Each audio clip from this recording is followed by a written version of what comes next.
What's going on, everyone? I'm just a typical, average American here today to react and continue learning about the Norwegian concept of Friluftsliv, Part 2.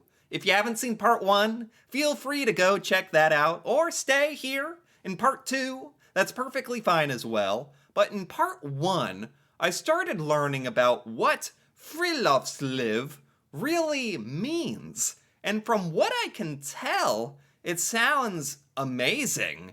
It is a philosophy that Norwegians have that emphasizes getting outdoors and connecting with nature, and how that can have all sorts of benefits throughout all the aspects of your life.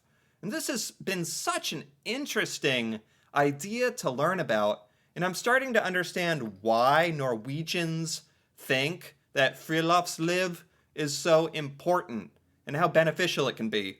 And I think it's really something Americans could benefit from. So I'm very excited to continue this. This is someone who moved to Norway. She moved to Norway and learned about Friluftsliv and started living in Norway. And that was one of the main reasons she enjoyed Norway so much, was learning about Friluftsliv and other parts of Norwegian culture. So I'm excited to finish her little talk about her experiences with Friluftsliv and learn about it. So let's take a look. Now I'm going to talk about how Friluftsliv impacts us in our work life in Norway. Okay. So in my first weeks of working in Norway, I wanted to show how committed I was to my job. And to do so, I was staying quite late every evening. Ah. This is she is French, but this is also a very American idea that you have to really prove yourself at work, and work is almost more important than your life. I know Norwegians have a much healthier work-life balance, so I'm interested to see how Friluftsliv helped her with her work balance. One day my CEO sees me there around 6 or 7 p.m. and tells me, "What are you doing here? Wow. The weather is amazing, it just snowed. You need to leave and have a personal life. You need to leave this office right now." Wow. Yep. This is so different. This is so different to what life is like in America. Like, if your boss saw you working till 8 o'clock, they'd be like, "Great, good job. Good job." They definitely, Americans definitely wouldn't be like, "You need to go outside. You need to go relax and get in touch with nature." That you would never hear that. It almost sounds like a joke to me. It's so foreign. But in Norway, the boss is actually telling her to, place some importance on Friluftsliv. And I think that was kind of shocking to her as well. And this was completely amazing to me because my boss was actually telling me to stop working. Yeah. And leave the office. Yeah. And I think with retrospective that he knew something I didn't, and it is that if you have employees which have a personal life, and especially a life outdoors of the grid, they make much healthier but also less stressed employees. Ah. So this actually benefits the employer. This is what Americans don't understand. Americans would view this as like, "Oh, you're not working hard enough. You want to be lazy. You want to leave work and go outside." That'd be like a negative thing in America. In Norway, it's a good thing, and it makes sense. You're going to be happier. You're going to be more productive at work. You're going to be in a better mood, make better decisions. It makes a lot of sense to me. So this is, for example, a picture of us on a team building exercise, a whole day going skiing. No way. And it doesn't just stop with management in Norway. It can also be with colleagues who, if they... This is team building? This is team building in Norway. Getting outside and skiing is team building. Wow, that's amazing. That's awesome. See me on a Friday at 1 p.m. with skis on my shoulder, going on a long weekend. I would not get passive-aggressive comments. "Oh, well, great that you're having a great time. We're staying here to work," and that sort of thing. They would actually encourage me and ask me where I'm going, and on the Monday they would ask me how the snow was and which wax I used, etc., etc. Wow. So everyone really emphasizes doing something over the weekend, after work, getting a little exposure to the outdoors, going on a walk or skiing. This is just so different to life in America. This is really amazing. And I think Americans could learn so much from this. So I think that to conclude on the work-life balance, it is quite special in Norway that we are able to have as much focus and as much value Yes. from our employers, at least many of them, which see that it is as important to be outdoors and off the grid than to be on a Monday morning effective at 9 a.m. Yes. This is such a huge difference. It's amazing. In America, we emphasize getting to work, doing a good job, like overachieving, making a name for yourself, trying to stick out, do extra work, and it can be unhealthy. But it seems like the only way to get ahead at times. And in Norway, it just seems so much healthier, so much healthier. So It's no wonder why Norwegians are so much happier in all of those polls and data. Norwegians are much happier than Americans, I think. the last element, how can Friluftsliv bring the best out of you in society, out of individuals and out of society?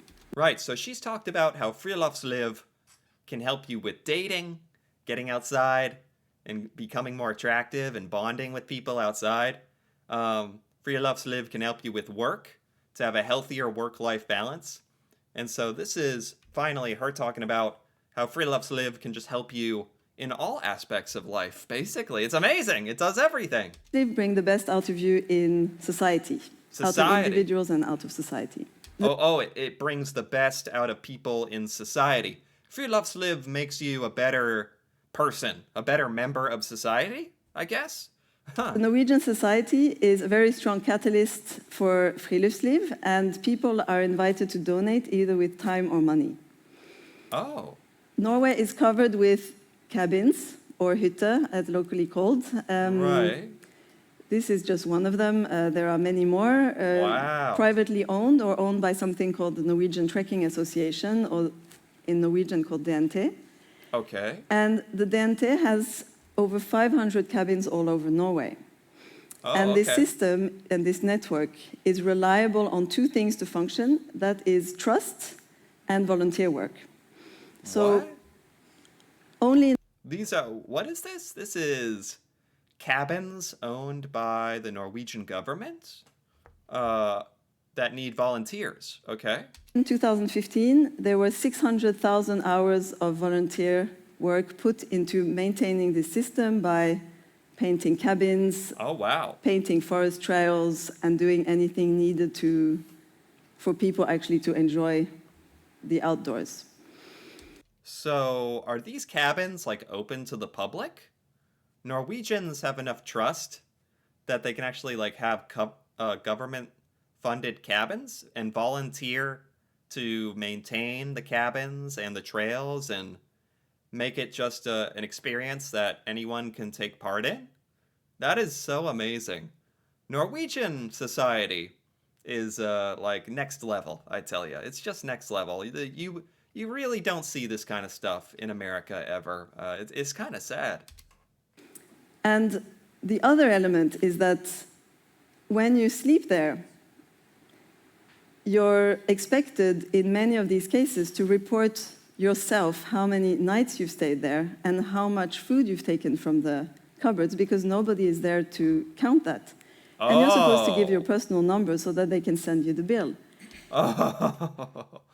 Oh, this would never work in America. This would never work here. Ever. I'm sorry. That's too bad. In America, people would vandalize the cabins. People would steal from the cabins. People would live there for, like, make the cabin their home, basically.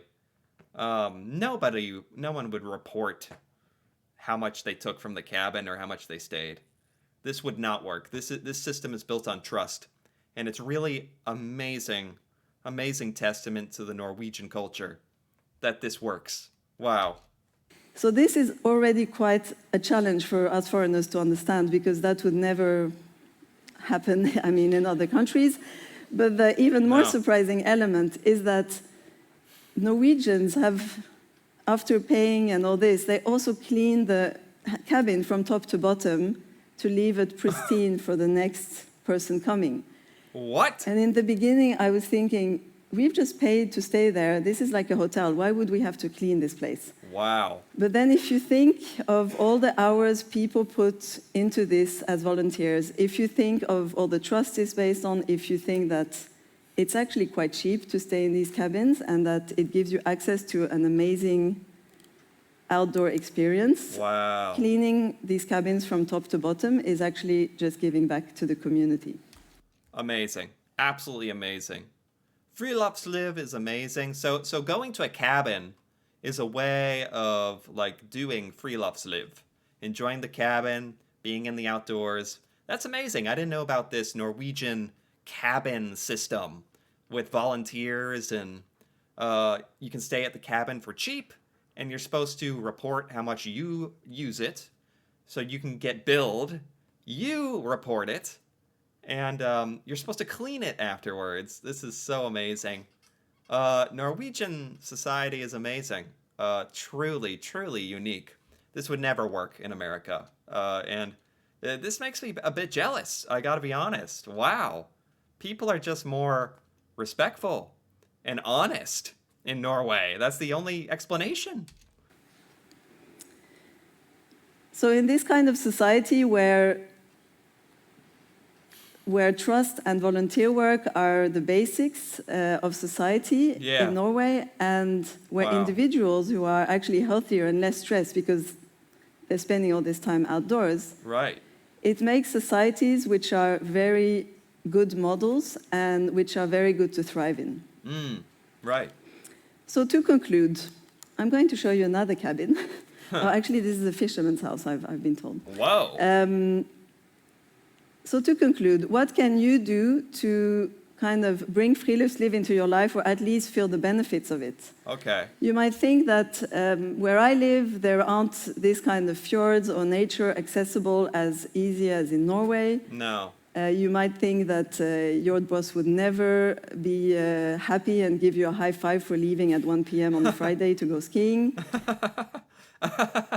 Exactly. That's funny the way she put it. Yeah, there's no fjords and mountains like in many parts of America. It's pretty boring. There are parks and forests. So maybe there are ways. If you put effort into it, there are ways to like take part in Friluftsliv, to make that a philosophy, and to probably like get some major benefits in our lives. We could try to implement this in some small way. Yeah, I like what she's saying. But you might want to change things. You know, you could, as a boss, for example, give your employees more time to be outdoors. As a colleague, encourage your Yeah. fellow colleagues to actually take time off and encourage them to be with their families. Right. And in the end, Imagine. Friluftsliv doesn't require that much money. Mountain hiking shoes and a water bottle are often way enough to be in nature. Mm-hmm. And so I would encourage everyone to be in nature before work, after work, Wow. with your family, with your friends, with your colleagues. And the world does not need more tablets and more computers. Huh. It just needs more people painting cabins, painting forest trails, and involved in Friluftsliv. Wow. Wow. Round of applause for that. That was such a good speech. And it was on this topic, Friluftsliv, that I had never heard of before. But, you know, after this in part 1, I am totally sold. I think this is amazing. I think this is absolutely something America needs to incorporate. Now, I don't think that's actually going to happen, sadly. But it is something I can personally try to do. Because I'm seeing, from everything she's saying, what massive benefits you get. I think in America, we just don't believe that getting outside and interacting with nature and doing things with people outdoors, we just don't put a lot of importance on it here. We don't think it's that important or beneficial, and that's the major mistake. Norway realizes you literally get real, tangible benefits from Friluftsliv, from getting outside. Very real results that help you as a person. It makes your society, apparently, it just makes your society better because everyone feels better and acts better. If Americans were out here painting cabins and volunteering, it'd be a much better place as well. And if Americans got outside more. But I don't know, one step at a time, I guess. I thought this was such a great topic to learn about. This was by TEDx Talks. I got to give it a like because that was amazing. This Norwegian concept, Friluftsliv. Like I said, never heard of it, but this really has spoken to me. This really seems like a big reason why Norway is so successful as a society and why people are so happy. This seems like a big reason, actually. And there's a word for it, Friluftsliv. So this was just awesome to learn about. Anyway, if you enjoyed this as well, feel free to give this video a like or leave a comment with your thoughts on Friluftsliv and the importance of Friluftsliv in your life. And if you're interested in more videos like this, me reacting to Norway and Norwegian culture, feel free to subscribe for more. And until then, thanks for watching and see you next time.